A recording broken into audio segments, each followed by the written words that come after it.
alhamdulillah ala kulli halin na'udhu billah min hal ahli an-nar na'udhu billah min al-fitan wa min mudillati al-fitan ana be kala tendo alhalara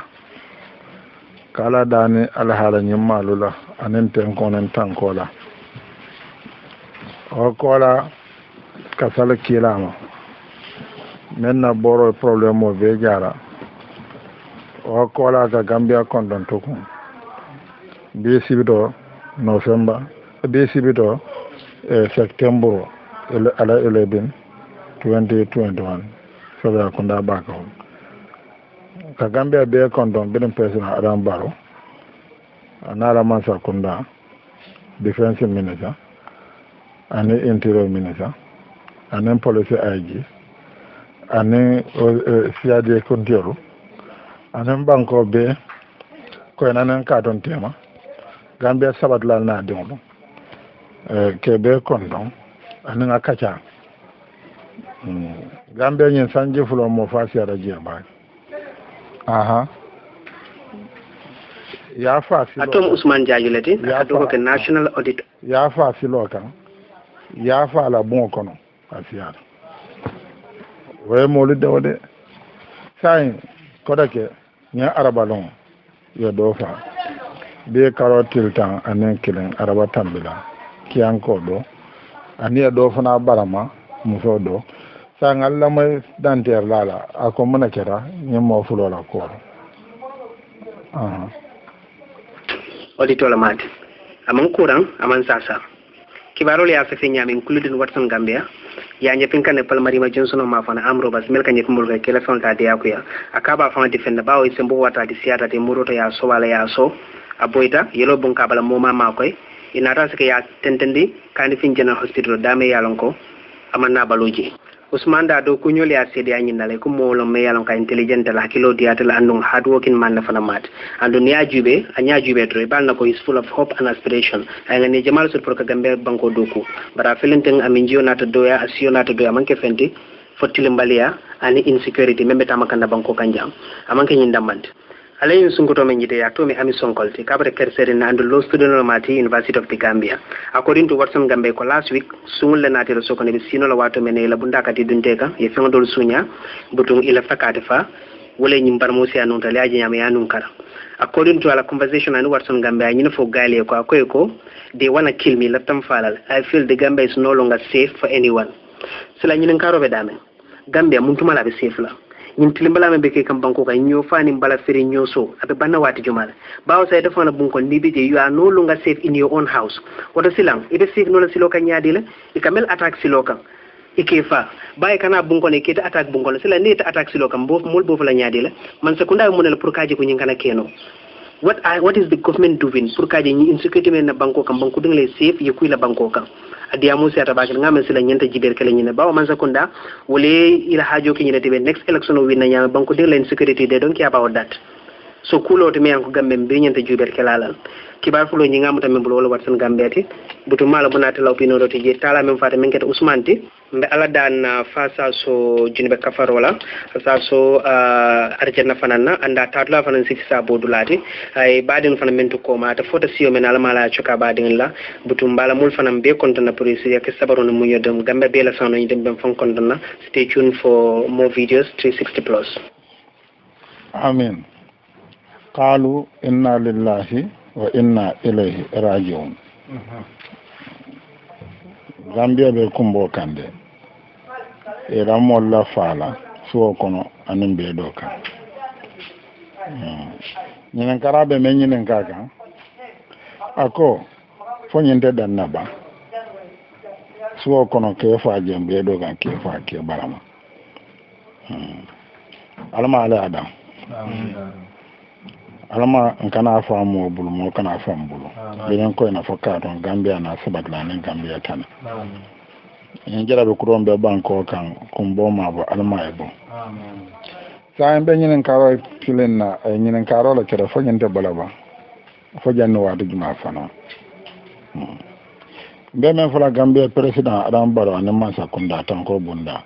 alkana Gambia ke ba mo fala dundore non de sulol ka ba mo tan yala ni dindin fula yala ba dun obulo do kara dan fula ko do ba dun la do da tele jiba ko do ba dun la balu ka dun ni ma sunya sulo ka mu da wallahi sun da mu da ya ne ko be gambe ke katolati population on ka di man sala walla ka ke politique ande gambe don be to ala ala bande politique ko ya lon banko ni abe talan den banko la security ana molla tanko ye molle lon dige ba kan tola surol kana ba dum e kana ba sunya banko dum molle be lorin banko dum kan tola niyo ani la solution ye kanyi no pour ko kana banko molu sodo anin banko lundan na kundun na sabati lalo sante bolle le killa mbe ayje commande la tola police nya dongo anin interior minister anin defense minister anin siadi officer nya dongo san gambia nyinyin kala alba jabil wada jumala ando atulle be maraden banko dion la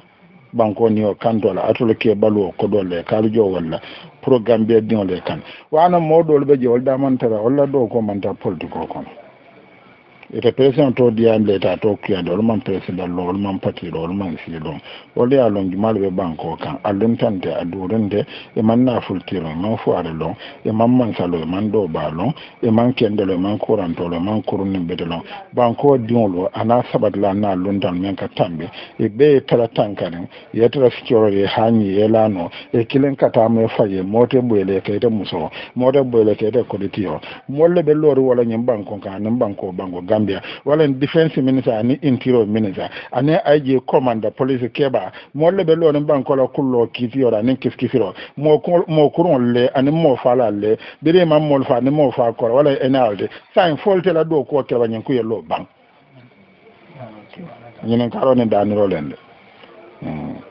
e bari ñen ka ala kama banko ni wala le o de lori masa konda kan anala politiko ata president bala anala politiko naldoro ko president la dunolam president ka to la dunolam ala kameno kada dan funyo tema o ratu le gambia ke baleti mente lori mo bulo kan o mo sulo be mo do mala wala son be ba son yala wala betem police la do ko yana la do ko mo fala le de banko kan yimbe fo kan sanji fula lokon e ban e manyen sifage nde kana talo bondi yake menna e yanna tan jamal bondi de ye farnya jamal kede yimbe nyin gambian don nyen kombo nyin dulasi ko nyon molbe nyokan e man far laare ko munaka kela far ko la anin mo baramo ko bon kan diro ko la ibe min eni alfal mo jaba hanisai alman defense keno banko di on ban defense minister anin so jar konde interior minister police la aji fo nyin tello no la bang mo ngay be bade independent bango amol bu ke ni la yeda to yene kan ne findiran be do ko ne yebo e kan e be jumala tula be jumala mala al sabari amanke politique arande ye mollel bulañi banko niol kantala wo molle ñannal loola banko niyo molle kanda ñiño kana sora ene al ñanna kifkife yeyi molu long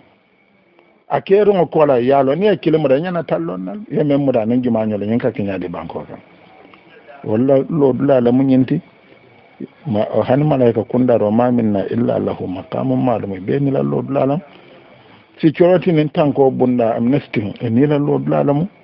allo dula kenyin kunna ba nyimme da fola gambia da sanje fola nyimbe kerin alla patle fal malla do ko la no ban fal man ta la do ko le keka fal malla do ko la lomban kilin aliyalon alma no la ban fula aliyanon alman ta ke kan ban saba aha almada muna baldun nodo muna balla aldinlo alfalu alla musolo alla luntan alla gambia banko sabatla e kalu jo e joran dial pour nyam banko ni e kanda kelete keren frokas ya kila banko al sabari nali alla do ko no alla do ko ke ne joran la dasa ala nyina ka nata na Allah karjo dasa ta walla kundre be kala jalbe lolal ay je ni be gala jo so da karfa bimbe karote danen kele men fara ni ma jo so da janen de be fe be lolal kuma la karfa jolal ande ba fantul be do ko kolen yen tiro men sa ni mela jo so be lolal nata ngal dasa ta joran lella alde lono banko mumo a gera jang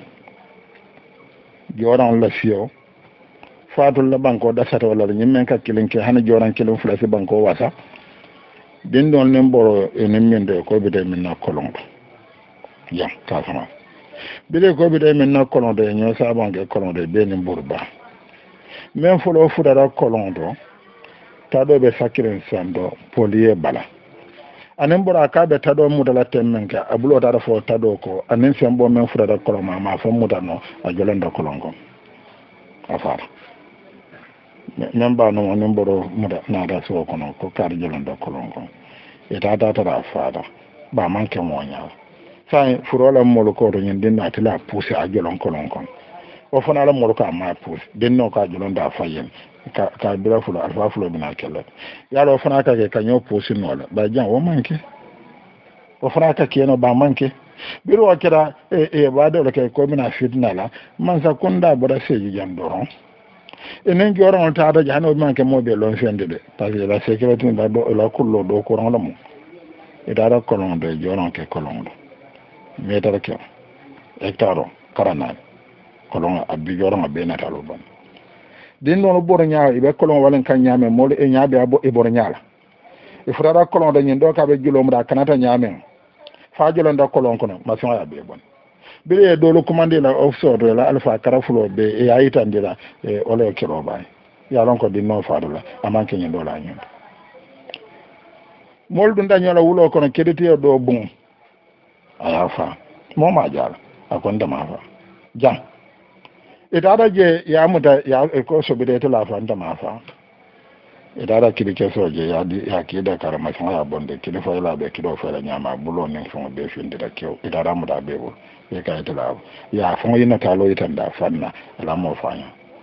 so data ji fo gambia alla tanko bundalo alta nyi nyon so do no le ba furo fele de banko siato to lako joron ne ko do siato to lako nga e ko afaatale ma faala alje e fele machine lo ka faala be bondi wota kena banko mansion dani rolo mo ani mo ni yolo fana mo oda tanko bunda la do ko ke pour mo le tanga ni ko de tula tan alkiyama do ko do ba alkiyama de kidi do be la kede kila ko kullukum mas'ulo kullukum mas'ul arrayati balbe nyen kala yelonde damen to de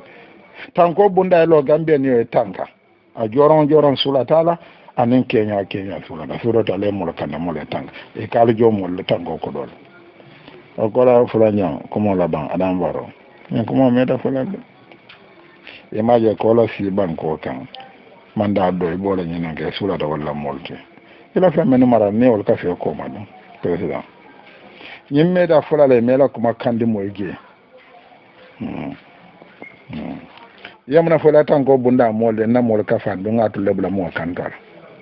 al khadim ra'in fi bal sayyidi wa huwa mas'ul ar-rayati yamna fula min say ko gambian ko ka fa fatul be kan kibaro mal be ka ka yamna fo yamna keje rana to ko be ra ta pata ba de lan suri ba da banko mo le kan yofa ya yimbe ada hakilo blande ko do la tiara rufi ko ya jame banko mal sanji mo no fula karworol mo nin saba fayda ya jamela banko maro sanji mo no fula mo kondo men faada je tiara fi men fo ngakare fa ye kondo men fo adam baro bi ta nyin sanji fulo no men faada wala siara wala so ko ni de sanji mo no fula ke mo la banko nyin pondo ko fas alal adina al kontular nyen ka ya mbe dan be diam gan sibi do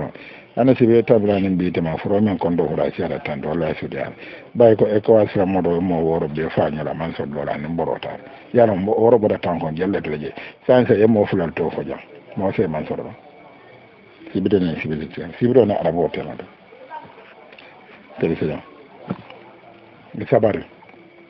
banko consider dia mu tanko bundaye nen jorale dasa nen ko hani kare to fon no police abe fende ba ni birin moro me muso fa kondo woni sanji fulo tema mo men kondo fa la siada natalo men bon yakare fa yakare boyanga ya muso fa ya femba e bonda ba kamo kenson yitan ya fa ani molbe wuro sila dalle mborto yen samba wulo ko en fa o siada ko yamuna foje yamuna keje yamuna dépense keje yamuna sembe keje yamuna kuma kandi keje mol ka fa président ñin sanji furo men fara gambe wala sere yaaje men sanji mo wonno fula furo ki ara fiye konde jumala baba joblo koro sisero karlemo ye kondo men kondi jonkula solo ye kondo men fa ni aka fu nyoma anin ñin sanji fulo e ka kondo men fo kare fa adam baro keleta keren mo me fa fo ka nyo fa den kuma mbaje asiara yaaje men la furo kondo sanji mo wonno fu sanji fula do men fara gambe ado jibere keje fore keje tanko bunda la do ko ga nan president bara politiko atolla do ko sita keren ne o bala politiko la nar kalbe nyo jibe la balbe do molala ba mo fa dundo tanko bunda mallo mol niola molo ko bala president kan kala politiko tinyala walla kala mararo to ku yala sa president fana mandia mu pour même bala mararo na la politiko tinyala amandia mola ba banko mol do la moy la le sia ganga kuma da wala intere ministre ela do ko ke ala le be jibe kan gambian kon ni wala ena yo sa ala la do ko ke intelligent wala ala la do ko ke mol kana nyofa ala bal jibe la le al don be banko ka la banko ka le jo wala la banko horoma ala tanko horoma ay ji fana lo police lo fonction mo uniform tiere anen para be lo no banko la tanko la woto mo yaaje me waado to da maraka mo fa ba mo ga nyofa bala furo konto be in sanji furo la siara ali sabare alman kana fa mo wulu mo kana fa mo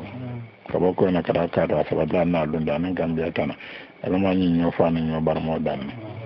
sabu bege mo ka imamo nen duala al duwa ka ko la ban na be sira alfara ali akela alfara ale wanya ale barako be banko mo le kan addu'a ke addu'a sulalu mo addu'a du'a mo no jore bar mo kasal jaman don ke be al kasal fure uluma ye furol men no fa kele to kire oro al du'a ke ban wo edan kele to kire banko ka mo ka fa men si ada kele be kire banko men ka woni korona molbe fala min fa jama be kerinde o kola molka kende fata ka nyofa e be kera mo fala lo na fata abika moda abe amuto be ka do bal mo fala aldo akeje ama ala ko dan ama ala ko lo ama ala gambia to sumare anen gambia tan banko to malbe alma ala tenkon adam baro da keje bulo keje nya keje aka anen tanko bunda fana actual nem politiko to nyoba nem adama to nyoba ala la do ko ke gambia don de kana adama dia mo ke ya kafu ban pour nyen kamala hana kanela politiko tinya sa tinya no le de la politiko tinya ron fiata den kadre fa wasi ada la baraka ba ko sa ko ndo adwa da gambia almanya kuma fulo de mota alma ale dwa nyen jabi gambia ma alma intiro mine sa nyen ko to so bode alma ay giya ke so anen defense min ani ena la kondio anen paral da nyaton ko yello gambia banko ni la kandola anen ekwasi ni ekoma ko ne men be banko kan anen adama na alma sa konda ale karama e londe gambia banko ni la tangola ale no tendala joran do ana faseto ana hamoda na wakila ni molo dango ala fa bala fa ala la nyina alo na balo si mana kairo kono kana fa mo bulu mo kana fa ala baraka ba ko ala kono sibide long 11 September 2021